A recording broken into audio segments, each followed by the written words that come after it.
Tamil cine talk நேயர்களுக்கு வணக்கம். உங்களோட பேசுவது உங்களது சரவணன். இன்னைக்கு சென்னையில் ஒரு முக்கியமான ஒரு நிகழ்வு நடந்து முடிஞ்சிருக்கு.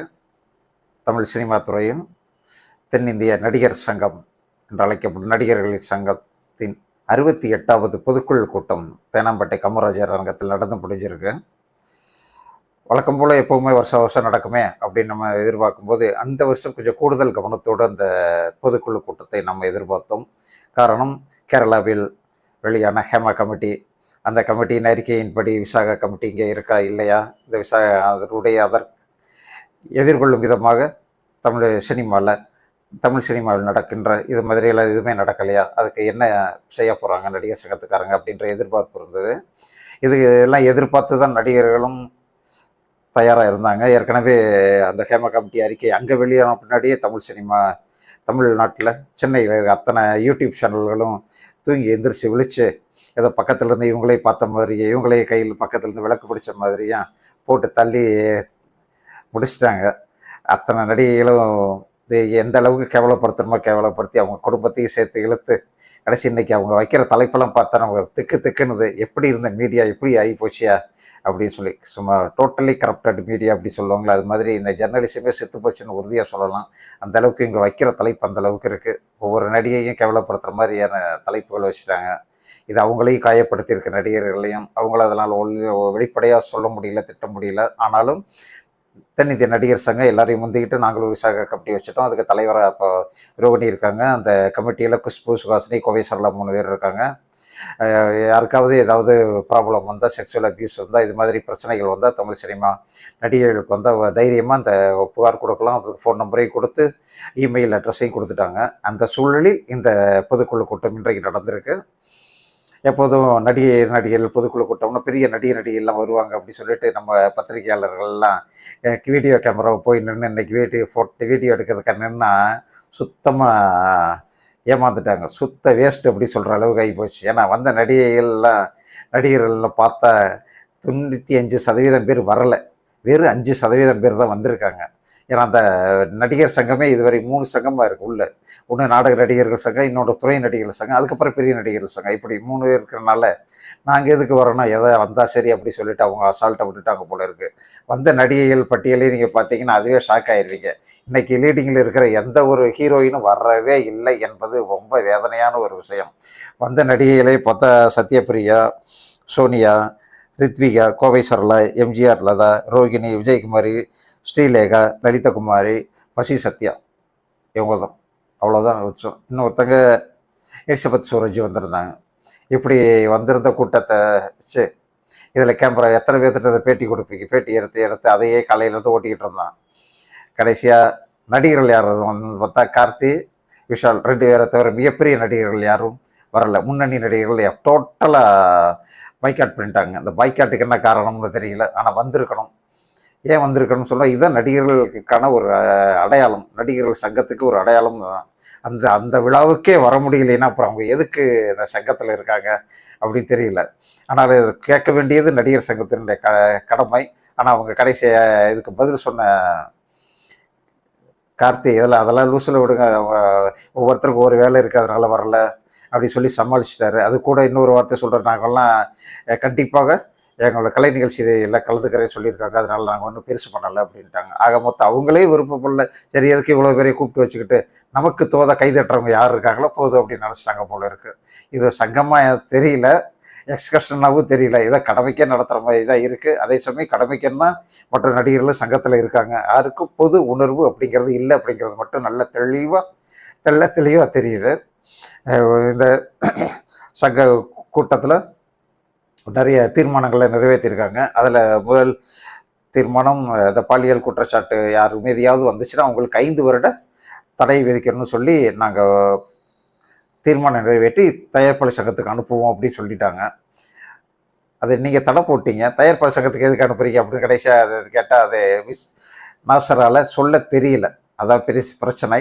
இன்னைக்கு கடைசியாக நடந்த பத்திரிகையாளர் சந்திப்பிலும் மிகப்பெரிய அளவுக்கு வாக்குவாதங்கள் நடந்தது. காரணம், யாருக்குமே பேச தெரியல. அந்த மேடையில் இருந்த மைக்கு பிடிச்சி பேசினவங்கள ரோகிணியை தவிர மீது எல்லாருமே சொதப்பிட்டாங்க அப்படிங்கிறதும் உண்மை. அவங்க என்ன செஞ்சுருக்காங்கன்னா, பாலியல் ரீதியாக யார் பேசியிருந்தாலும் அவங்க குற்றச்சாட்டு உண்மையாக இருந்தால் நாங்கள் நடிகர் சங்கம் அவருடன் நடிப்பதற்கு ஒத்துக்கொள்ளாது. 5 வருஷத்துக்கு நாங்கள் அவரை பன் பண்ணுறோம். 5 வருஷத்துக்கு அவர் கூட நான் எந்த ஒரு நடிகரும் நடிக்க மாட்டாங்க அப்படின்னு நான் ஒரு கடிதத்தை தயாரிப்பாளர் சங்கத்துக்கு அனுப்புகிறோம். தயாரிப்பாளர் சங்கம் நிச்சயமாக அவருக்கு பான் தடை போட்டு தான் ஆகணும், வேறு வழி இல்லை, நாங்கள் நடிக்க மாட்டோம் சொல்லிட்டோம்ல. இப்படி உறுதிப்பட வெளிப்படையாக சொல்ல வேண்டிய விஷயத்த சொல்லவே இல்லை. ரோகிணியும் சொல்லலை, நாசரும் சொல்லலை. அதனால இது குழப்பமாகி போச்சு. இதில் தான் பத்திரிக்கையால் திரும்ப திரும்பி கேட்டாங்க. எத்தனை தடவை கேட்டாலும் நாங்கள் இப்படி தான் சொல்லுவோன்ற மாதிரியே பேச தெரியாமல் பேசி சண்டை இழுத்து விட்டாங்க அன்றைக்கி. அதுக்கப்புறம் இன்னொரு கம்ப்ளைண்ட், யூடியூப்பில் வந்து பல நடிகைகளை தேவையில்லாமல் பேசி அவருடைய குடும்பத்தினரை இழுத்து வச்சு ரொம்ப மனக்கேடாக்குறாங்க அப்படி சொல்லி ஒரு கம்ப்ளைண்ட்டு. அது உண்மை. அந்த நடிகைகள் விருப்பப்பட்ட போலீஸுக்கு போனாலும் சைபர் கிரைம் போலீஸ் கம்ப்ளைண்ட் பண்ணாலும் சங்கம் எல்லா விதத்திலும் ஒரு ஹெல்ப் பண்ணும் அப்படின்ட்டாங்க. நிச்சயமாக இது வரவேற்கக்கூடிய ஒன்று தான், பாராட்டக்கூடிய ஒன்று தான். கண்டிப்பாக செய்யணும். யாராவது ஒருத்தர் மணி அடித்தா மட்டும்தான் போலியான ஜெர்னலிசம்ங்கிறது ஒழியும். இல்லை அது வரைக்கும் நம்ம ஒன்றுமே செய்ய முடியாது. ஏன்னா இது ஜனநாயகம் என்ற போர்வையில் நடக்கிற அட்டூழியம். அதனால யாராவது ஒருத்தர் முன் வந்து புகார் கொடுத்து இது பிரச்சனைக்கு தீர்வு கண்டால் மட்டும்தான் இந்த தீர்வை காண முடியும். தனிப்பட்ட பத்திரிகை அல்லது நிச்சயமாக செய்ய முடியாது என்பது வருத்தத்துக்குரிய ஒரு விஷயம். அதுலேயும் ரோகிணி பேசும்போது விசாக கமிட்டி வந்து ஏற்கனவே 2019 இருக்குது. சில கம்ப்ளைண்ட் எல்லாம் வந்துச்சு. அந்த கம்ப்ளைண்ட் நாங்களே பேசி தீர்த்துட்டோம். அந்த பேரை நாங்கள் வெளிப்படையாக சொல்ல விரும்பலை, அவங்களும் விரும்பலை. அதனால் நாங்கள் அது சொல்ல முடியாது. அதே சமயம் இனிமேல் யாருக்கு கம்ப்ளைண்ட் கொடுத்தாலும் மீடியாவுக்கு போகாமல் நேராக எங்ககிட்ட வாங்க, நாங்கள் பேசி தீர்த்து வைக்கிறோம் அப்படின்னாங்க. எதுக்கு மீடியாக்கிட்ட போகக்கூடாதுன்னு சொல்கிறீங்கன்னு ஒரு கூட்டம் ரோகிணியையும் கடிச்சு எடுத்தாங்க. ஆனால் அவங்க தெளிவாக சொல்லிட்டாங்க, உங்ககிட்ட வந்து என்ன புண்ணியம்? நியாயமான கேள்வி தான். நீங்கள் என்ன தீர்வு சொல்ல போகிறீங்க? மீடியா என்ன தீர்வு சொல்லும்னு சொன்னாங்க. நியாயமான கேள்வி, நிச்சயமாக பதில் சொல்ல முடியாது. ஆனால் அமைப்பு தீர்வு சொல்லலாம். ஒன்று அவரை கூப்பிட்டு மன்னிப்பு கேட்க வைக்கலாம், இல்லையா அவருக்கு பான் பண்ணலாம். அவங்களுக்கு அதிகாரம் இருக்குது. அதனால் மீடியாக அங்கே போக வேணாம், எங்கிட்ட வாங்க, நான் செய்கிறேன்னு சொல்லிட்டாங்க. நிச்சயமாக இதை கூட அவங்க சம்மந்தப்பட்ட எதிர்காலத்தில் நிச்சயமாக செய்யலாம்.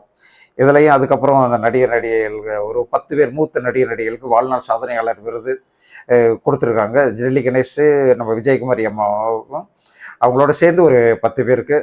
இதில் டெல்லி கணேஷ் பேசும்போது இந்த டீம் ரொம்ப அற்புதமாக வேலை பார்த்துருக்காங்க, அதனால் இதே டீமை வச்சிருந்து மறுபடியும் அடுத்த தடவையும் இவங்க பொறுப்பில் இருக்கணும் அப்படி சொல்லி ஒரு ஆசையாக சொல்லிட்டாரு. அதுக்கு விஜயகுமாரி அம்மா பேசும்போதும் இதே தான் சொல்லியிருக்காங்க. என்னை போன வருட நிர்வாகிகள் என்னை கண்டுக்கவே இல்லை, ஆனால் இப்போ இருக்கிறவங்க என்னை வீடு தேடி வந்து பாராட்டியிருக்காங்க, ரொம்ப சந்தோஷம், இந்த டீம் இப்படியே இருக்கணும், நல்லா இருக்கணும்னு வாழ்த்திட்டாங்க. இது கேட்ட உடனே அதுக்கடுத்து இன்னொரு தீர்மானமாக கொண்டு வந்துட்டாங்க. இதே டீம் அடுத்த 3 வருஷத்துக்கு கன்வின்ஸ் பண்ணணும் அப்படி சொல்லி ஒரு தீர்மானம் கொண்டு வந்தாங்க. இந்த தீர்மானத்தை கொண்டு வர்றதுக்கு முன்னாடியே ஒரு அச்சாரமாக தமிழ்நாடு முழுவதற்கு நாடக நடிகர்கள் ஒரு 100 பேர் ரகசியமாக ஒரு கையெழுத்து போட்டு இதே டீம் மறுபடியும் இருக்குன்னு சொல்லி ஒரு கையெழுத்து போட்டு அந்த பேப்பரை கொண்டு போய் மேடையில் இருந்த விஷால்ட்டையும் நாசர்ட்டையும் கொடுத்துருக்காங்க. அதை அவர் மேடையில் படித்து காட்டி ஒரு 100 பேர் கையெழுத்து போட்டு கொடுத்துருக்காங்க. அவங்களுடைய முன்மொழிவுக்கு எங்களுடைய நன்றிகள் சொல்லிட்டு அப்படியே அந்த தீர்மானத்தை கொண்டு வந்து தீர்மானத்தை கைதட்டுங்க சொல்லி கைதட்ட வச்சு கிட்டத்தட்ட கையையும் தூக்கிட்டாங்க. 95% பேர் இதற்கு ஆதரவு கொடுத்துட்டாங்க. ஆக மொத்தம் இந்த பில்டிங் கட்டி முடிக்கிறது 3 வருஷம் ஆகும், இன்னும் ஒரு 2 வருஷம் ஆகுன்றனால அதனால் இதே டீம் மறுபடியும் இருக்கலாம் அப்படின்னு சொல்லி ஒரு எக்ஸ்டென்ஷன் வாங்கிட்டாங்க. இப்போ 2025 இல்லை ஜனவரி பிப்ரவரியில் முடிக்க வேண்டியது மறுபடியும் 2025, 26, அடுத்து 27, 28 2028 வரைக்கும் இதே டீம் இதே நிர்வாக குழு நடிகர் சங்கத்தை நிர்வாகம் செய்ய போகுது அப்படின்னு சொல்லிட்டாங்க. நிச்சயமாக அதுவும் ஒரு பாராட்டுக்குரிய விஷயம் தான். ஏன்னா இந்த நடிகர் சங்கத்தில் எலெக்ஷன் நடந்தால் 10 லட்ச ரூபா செலவாகும். அந்த 10 லட்சத்துக்கு இப்போதைக்கு எதையாவது ஒரு செஞ்சிடலாம் அப்படின்னு சொல்லிட்டாங்க.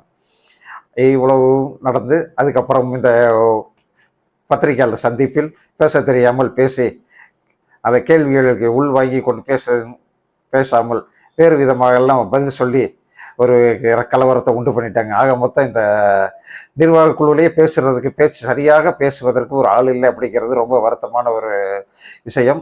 கார்த்தி பேசும்போது இதே தப்பு தான் பண்ணார். ஆனால் இன்னொரு பக்கம் கருணாஸ் பேசும்போது நானே பாதிக்கப்பட்டிருக்கேன், உங்களால் நீங்கள் சொன்ன கிசுபாய் நிறைய நான் பாதிக்கப்பட்டிருக்கேன் மறைமுகமாக சொல்லி நிச்சயமாக நாங்கள் பேரை சொல்ல வெளியில் விரும்பலை, நாங்கள் கூட்டுவாங்க, நாங்களே பேசி தீர்த்துக்கிறோம், விசாக கமிட்டியில் நீங்கள் தலையிடாதீங்க. ஆனால் நான் உங்களை எல்லா பத்திரிகையாளரும் குற்றம் சொல்லலாம், ஒரு சில பத்திரிகையாளர்கள் மட்டும்தான் இப்படியெல்லாம் தப்பாக தலைப்பு வைக்கிறீங்க, அந்த தலைப்பே அவமானமாக இருக்குது, அந்த தலைப்பே கோரமாக இருக்குது அப்படின்னாங்க. ரோகிணி இதே தான் சொன்னாங்க. ஆக மொத்தம் இந்த பொதுக்குழுவில் அவர்கள் நினைத்தது போலவே 2 விஷயங்களை சாதிச்சிட்டாங்க. ஒன்று, மீண்டும் அவர்களே பொறுப்புக்கு வர நினைத்தது வந்துட்டாங்க. 2, இப்போதைக்கு பிரச்சனையை பேசி முடிக்கிறதுக்காக ஹேமா கமிட்டிக்காக விசாக கமிட்டிகளை விசாக கமிட்டியை போட்டாச்சு. அதனுடைய செயல்பாடுகள் அதை யார் நிர்வகிக்கிறோம் அதையும் சொல்லியாச்சு. ஆக மொத்தம் எங்களுடைய வேலைகள் முடிந்தது. இனி யாராவது கம்ப்ளைண்ட் பண்ணால் நாங்களே பேசி தீர்த்துக்கிறோம். பத்திரிகையாளர்கள் இது மாதிரியான பிரச்சனைகளை மேலும் மேலும் பெருசாக்கி எங்கள் பிரச்சனை பண்ண வேணாம் அப்படின்றாங்க. வந்தவங்க எல்லாரும் பேட்டி கொடுக்கும்போது இதே வேலை தான் சொன்னாங்க. சினிமாவில் மட்டும்தான் இது இருக்கா? எத்தனையோ இடத்துல இருக்குது. ஆஸ்பத்திரியில் இருக்குது, வேலை பார்க்குற தனியார் கம்பெனிலெலாம் இருக்குது. அங்கெல்லாம் இது மாதிரி இருக்குன்னு கேள்விப்பட்டிருக்கேன். இது உங்கள் பத்திரிகை ஆஃபீஸில் இருக்கேன்னு மன்சூர் அலியார் ஒருத்தர் கேட்டார். ஆக மொத்தம் இவ்வளோ இப்படி ஒரு பிரச்சனைகள் வாங்கி கொண்டு தான் ஆக வேண்டும் அப்படிங்கிற நிலைமை பத்திரிகையாளர்களுக்கு கொஞ்சம் அளவுக்கு அதிகமாக இதில் போகிறாங்களோன்னு நமக்கே தோணுது. அதனால் இந்த நடிகர் சங்கம், தென்னிந்திய நடிகர் சங்கம் இன்றைக்கு இந்த பொதுக்குழு மூலமாக தன் நினைத்ததை கொஞ்சம் சாதித்து கொஞ்சம் நம்மகிட்ட இருந்து தப்பிச்சிட்டாங்க அப்படி சொல்லலாம். அடுத்து இன்னொரு விஷயம் ஒன்று இருக்குது, அது ஒரு தனி பதிவாக பார்க்கலாம். இதுக்கு அடுத்த வீடியோவில் பாருங்கள். நன்றி, வணக்கம்.